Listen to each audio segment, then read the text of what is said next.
Oh boy, here we go. It's time for one of the greatest cook sessions in the history of anime. Sukuna fans have been waiting for his time to shine, and boy did he.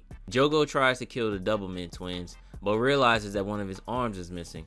Then Sukuna says, "Boy, if you don't get your hand off of me, you're not making it to the end of the episode." This nigga's aura is something else.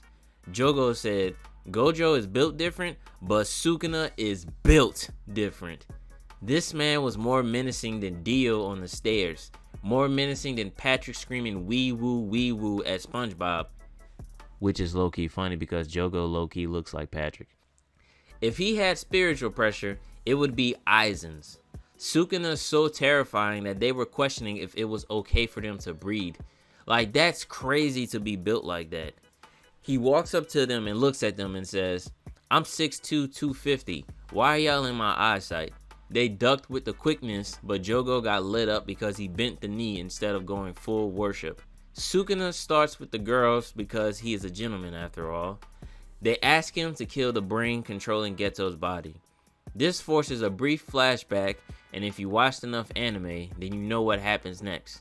Sukuna tells them to lift their heads up and told Mimiko, "Snap, crackle, pop, Rice Krispies." He claps the other girl and turns her into a million pieces.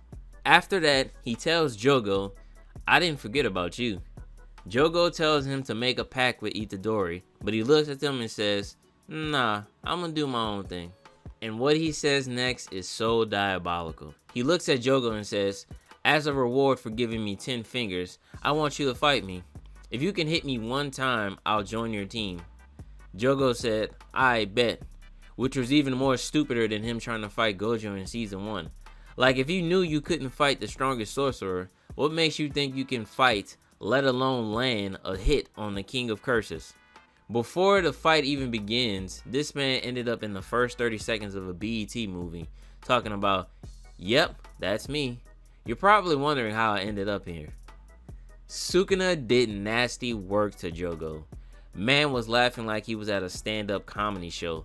Laugh was so loud that it echoed throughout all of Shibuya. It hasn't even been a minute yet, and Sukuna's like, "Is that all you got?" And Jogo said, "Chill out, bro. We haven't even taken a commercial break yet." Both his arms got diced up, and Sukuna throws the same brick Craig used to knock Debo out with and sends him flying. Jogo gets the chopper and starts airing it all out. He was firing off 100-degree strays. Sukuna's just walking like he's in an edit and listening to his music. But he realized that Itadori doesn't pay for Spotify Premium, so once the ads started kicking in, he went back to dog walking Jogo. Jogo got hit in the head so hard that he ended up at the center of the universe contemplating his decision. Flashback Samad kicked in and Jogo was asking Geto how strong he was compared to Sukuna, and that man was straight up capping. He told him he was about 7 to 9 fingers strong, but he really meant 2. Jogo says, "I'm not going out like this," and comes back with a volcano. But Sukuna says, "We could be fighting on the sun and you still wouldn't make me sweat."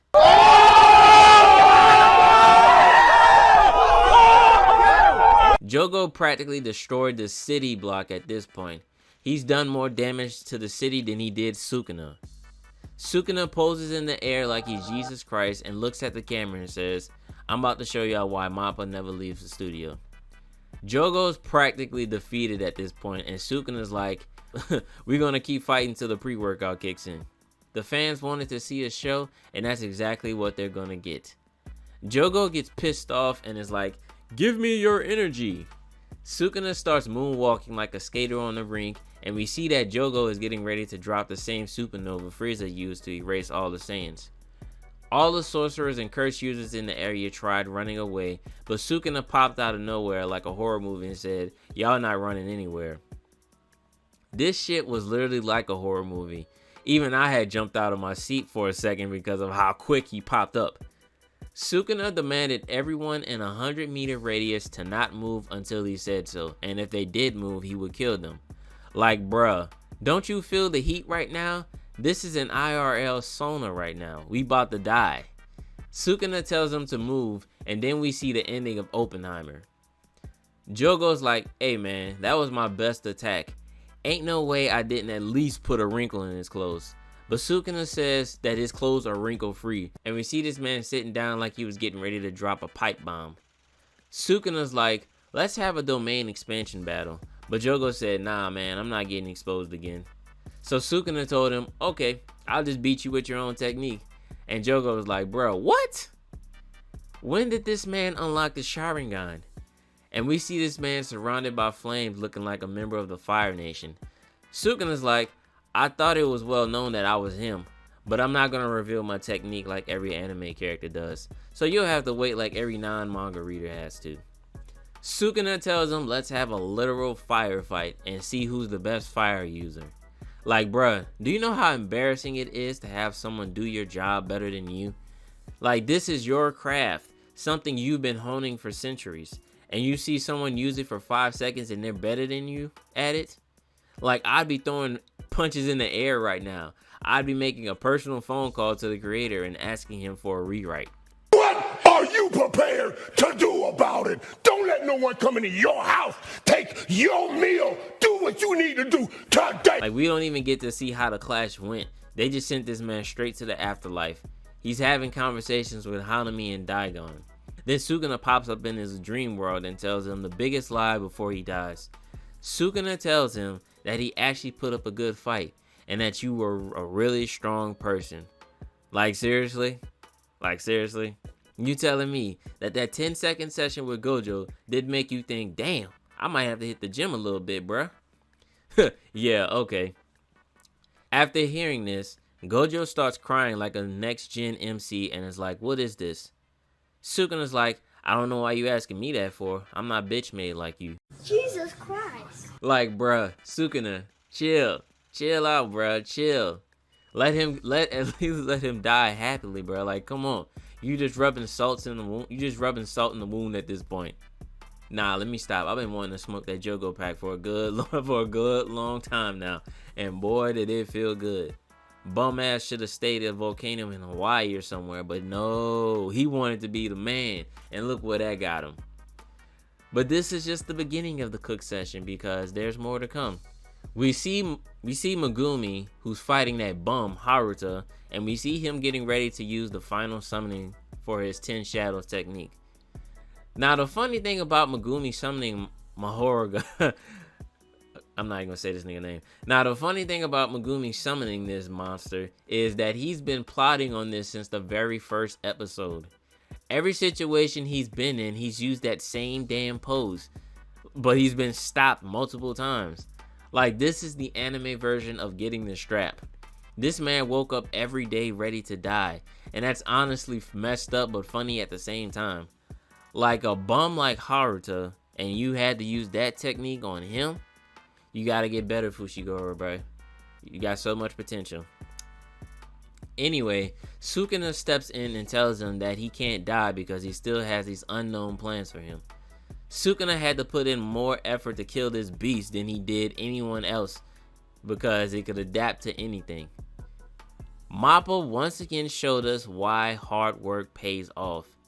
These two put a damn hole so big in Shibuya that if you were in outer space right now, that you could literally see it in 4K.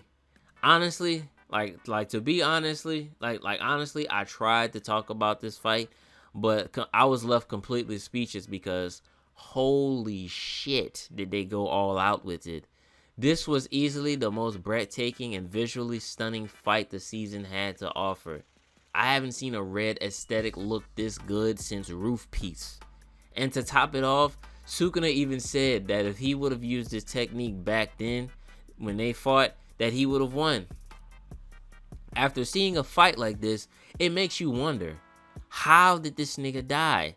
Because this man went on a Hall of Fame run that will be talked about for centuries. Like if he really did get clapped by somebody, they had to have been stronger than Gojo, because he's literally looking unbeatable right now. Like, I'm still mind blown, bro. Like, how can you do something like this and die? Like this is literally looking like Pikkon from Dragon Ball Z. This man dog walks Frieza and Cell at the same time, and we all know that they Super Saiyan and Super Saiyan 2 levels. He dog walked both of them. He dog walked the Ginyu Force, I think, too. Basically, this man dog walked a lot of characters from Dragon Ball Z that were a problem back then.